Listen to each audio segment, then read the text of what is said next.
Bonjour tout le monde, vous écoutez le numéro 47 de la Gazette du Maine, le podcast de Stephen King France qui vous résume l'actualité de Stephen King.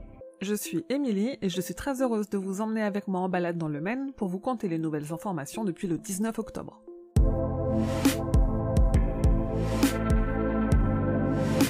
Si ça saigne, le recueil de 4 novellas qui sera enfin publié en France en février 2021 a été nommé pour un prix au Goodreads Choice Awards 2020 dans la catégorie horreur. Quelques jours avant les élections présidentielles américaines, Stephen King a publié une tribune sur le site du Washington Post manifestant son inquiétude et demandant aux électeurs et électrices à suivre le bon chemin. D'ailleurs, le Washington Post lui a posé quelques questions à l'occasion d'Halloween. Puisque la période est toujours propice à regarder des adaptations de King, le journal a publié une interview dans laquelle il révèle ce qui fait selon lui une bonne ou une mauvaise adaptation de son travail. Une interview que je vous ai évidemment traduite sur le site.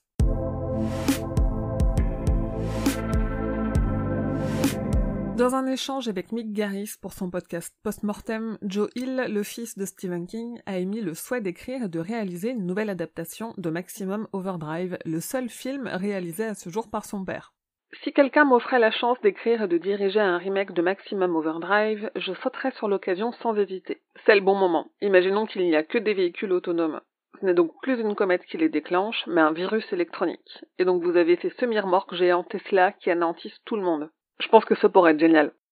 André Ovredal n'a pas lâché son projet d'adaptation de Marche ou crève, c'est ce qu'il affirme dans une nouvelle interview. Évidemment retardé à cause de la crise sanitaire, on ne sait pas quand ce film verra le jour, mais il profite de cette interview pour revenir aussi sur le projet avorté de Frank Darabont, qui en a détenu les droits pendant plus de 10 ans. Le 12e film, Les Enfants du Maïs, vous savez, celui qui s'est tourné pendant le confinement en Australie et qui est en fait un préquel à l'histoire de King, sera rated R pour violence et images sanglantes. L'adaptation de la nouvelle Le Croque-Mitaine de King, on n'en avait pas entendu parler depuis 1 an.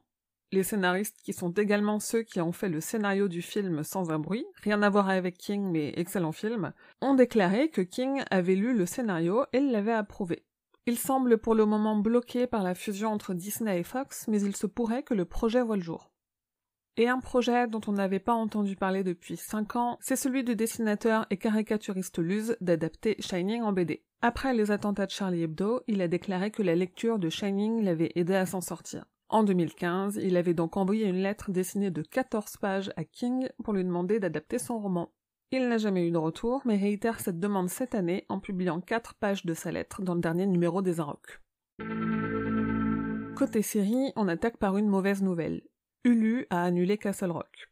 La série inspirée de l'univers de Stephen King n'aura donc pas de saison 3. Apparemment, elle n'intéressait au final pas tant de monde que ça, et surtout, Warner, qui fournit Hulu en contenu, a décidé de se consacrer à HBO Max. La nouvelle Le Goût de vivre de King a été adaptée dans un épisode spécial et animé de Creepshow, dirigé par Greg Nicotero. Disponible aux États-Unis sur Shudder depuis fin octobre, l'épisode a eu une petite bande-annonce avant sa sortie que je vous ai partagée sur le site.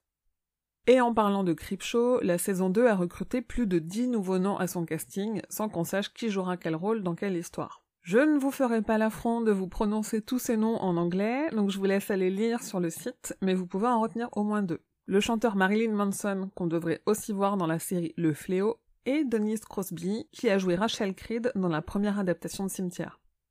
Les 3 saisons de la série Mr. Mercedes sont, aux États-Unis, disponibles sur la plateforme Peacock, donc accessibles à un plus grand nombre.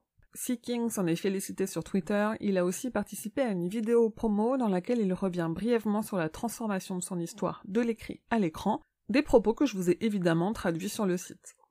Sinon, Misha Green, showrunner de la série Lovecraft Country, a confié en interview qu'elle adorait adapter ça de Stephen King en une série de 7 saisons. Eh ouais, rien que ça. Enfin, le tournage de la série Chapelwaite, qui est l'adaptation de la nouvelle Celui qui garde le verre, est en cours au Canada et on a vu quelques photos fuitées sur Instagram.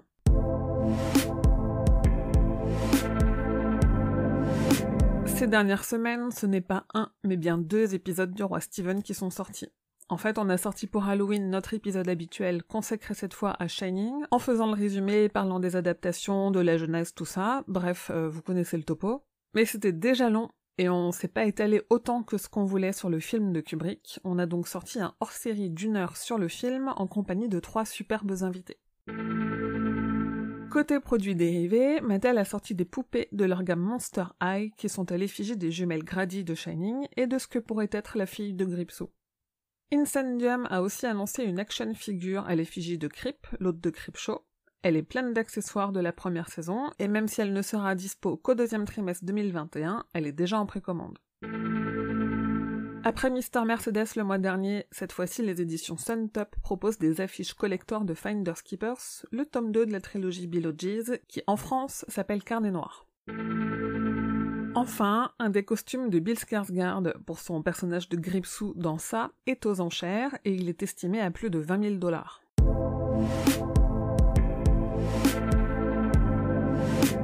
Le 25 novembre, Audiolib sortira en livre audio le roman Histoire de Lisette. Long de pas moins de 23h30, il est lu par Marie Bouvier. Le 5 décembre, Condor sort l'adaptation du roman Sac d'os de King. Le téléfilm de 2 parties et réalisé par Mick Garris avec Pierce Brosnan sort sous le nom Sac d'os, et non sous le nom La Maison sur le Lac, comme lors de sa diffusion télévisée, pour la première fois en Blu-ray et DVD en France.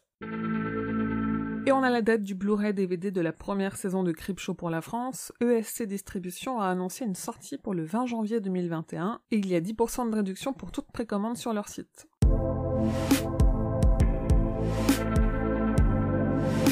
Et voilà, c'est tout pour la Gazette du Maine numéro 47. Rendez-vous dans 2 ou 3 semaines pour le prochain numéro. J'espère que vous et vos proches vous portez bien et que ce deuxième confinement n'est pas trop difficile. Merci aux personnes qui, dans ce contexte, continuent de donner au Tipeee, qui soutiennent Stephen King France et qui m'encouragent à proposer plus de contenus et me font confiance.